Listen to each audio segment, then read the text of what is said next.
status today of women? Well, I think it's changing, and I think that's great, and I think I have seen the change. Today I'm speaking with Ann Drake, CEO of DSC Logistics. We're talking about the supply chain as a career path for women. Welcome, Ann. Thank you. Well, it's great to introduce someone as CEO of a logistics company. Why do you think logistics is a good career field for women? Well, I think it's a really good time for women in logistics, where the industry is and the kind of talent that's needed.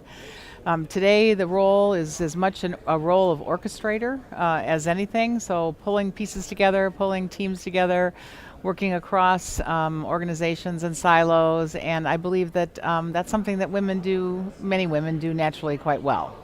How would you describe the status today of women in the supply chain in terms of, being hired, being used effectively?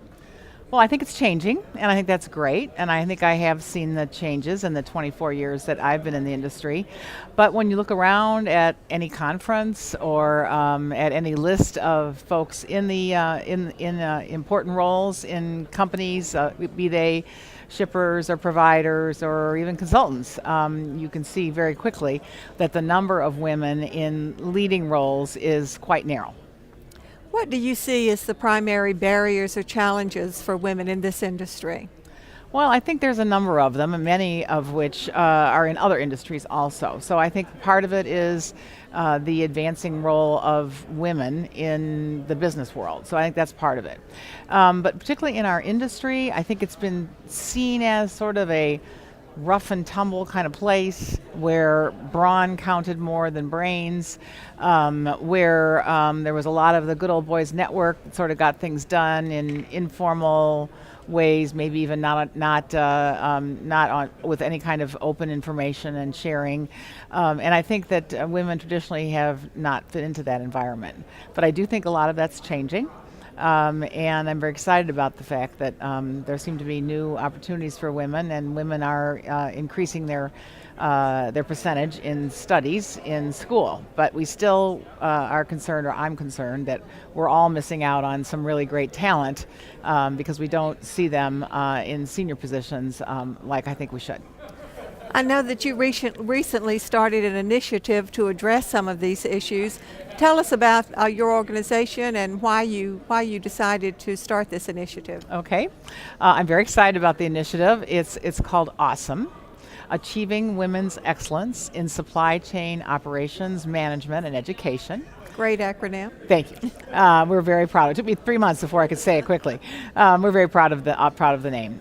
We created a logo and a branding, and then I set about to find who were the top women in the field across consulting, but mainly in operations in either 3PLs at the C-suite level or directors and above in manufacturing or shipper organizations. We were able to find sort of one or two at a time. So I would email someone I knew on a board, let's say, and ask who they could think of, and I might get one or two names back. So I'm very excited to say that we reached the number of 400. And very few names are coming back twice yet. So I feel like there's still some untapped potential out there of the kinds of senior women that I'm looking for. And we launched our first conference May 9th in Chicago.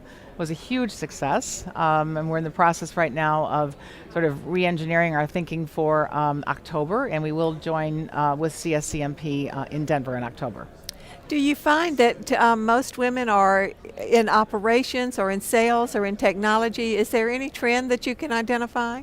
Well, I think the trend has traditionally been across all industry, has been that women are often in staff roles more than in the line roles, but we're looking to increase women's role in operations, and that's where a lot of the decisions happen, and that's where things are important and decisions are made that make a difference in our P&L. So we're looking for women in operations, but we're looking for all women who are involved.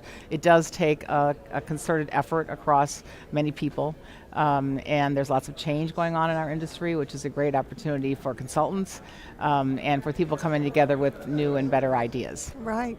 How are you going to get the message to the I don't want to say oligarchy to the people who are now in charge. Yeah. Well, I think change management and leadership are the two best tools that we have.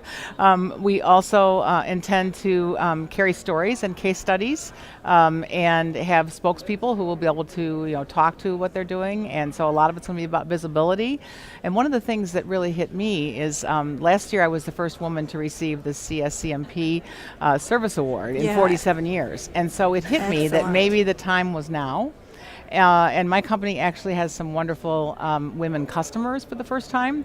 So I think that there are women leaders sprinkled about in various fields and various places. A woman I met along the way in this journey is running United Airlines Network Operations Center in the Sears Tower in downtown Chicago. Wow. And she has a really, really important operating job.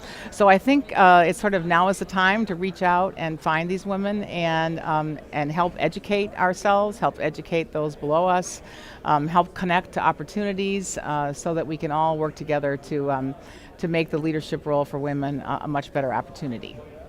I wonder what you think, or have you noticed, looked into what schools are doing to attract more women into the supply chain programs? I know a little bit about it, but we'd like to learn more. And one of the things I know about is, for example, some of the schools I happen to know at Texas Christian University, they are working with the women MBA students on personality profiles and getting them coaches so that they can be better, which I think is a great idea. Why wait till you're in a job and having issues?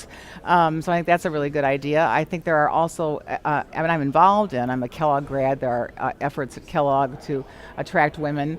So I think there's a lot more going on, but again, we need to get that to some kind of critical mass. Terrific. And what are your goals for Awesome? How do you see it growing in the future? Well, one of the things I'm trying to do is to make it a grassroots organization. So one of the steps we will take this summer is I asked the women who participated in the first Awesome what they might like to contribute to in the future, including a think tank of what could Awesome do in the year 2014. Oh, great. So we're hoping that we'll roll out with Denver to get one more good session under our belt, and then we'll be rolling out with new plans in 2014. And what is it that makes you think the supply chain industry is now ready to embrace women as leaders? Well, I think it's part of the whole global world that we live in. Even listening to some of the sessions that I listened to today, the conversation about sharing information, about collaborating, about working across barriers, across boundaries, it's going to take a new kind of talent no matter what. And I think percentage-wise, it comes more naturally to women. They've had to work sort of behind the scenes, traditionally, again, across barriers and pull pieces together where there weren't pieces together.